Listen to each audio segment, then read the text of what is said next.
حضرت ابو سعید خدری رضی اللہ تعالیٰ عنہ سے روایت ہے کہ حضور نبی اکرم صلی اللہ علیہ وآلہ وسلم نے فرمایا، مشرق کی جانب سے کچھ ایسے لوگ نکلیں گے جو قرآن پاک تو پڑھیں گے مگر وہ ان کے گلوں یعنی حلق سے نیچے نہیں اترے گا۔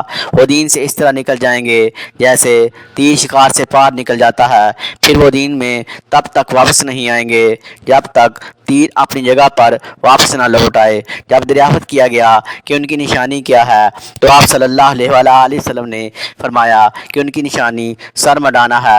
حضرت ابو سلمہ اور حضرت عطار بن یسار رضی اللہ تعالیٰ عنہما نے حضرت ابو سعید خدری رضی اللہ تعالیٰ عنہ کی خدمت میں حاضر ہو کر عرض کیا کہ کیا آپ نے رسول اللہ صلی اللہ علیہ وآلہ وسلم سے حریہ کے بارے میں کچھ سنا ہے؟ انہوں نے فرمایا کہ مجھے معلوم نہیں کہ حریہ کیا ہے۔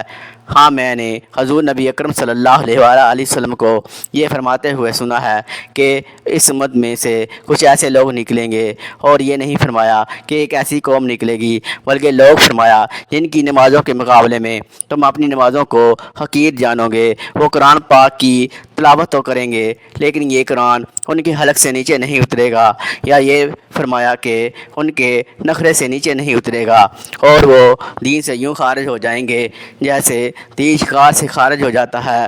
مزید اچھی ویڈیو کے لیے چینل سبسکرائب کریں، ویڈیو کو لائک اور شیئر کریں، اپنی رائے کا کمنٹ میں اظہار کریں۔ شکریہ۔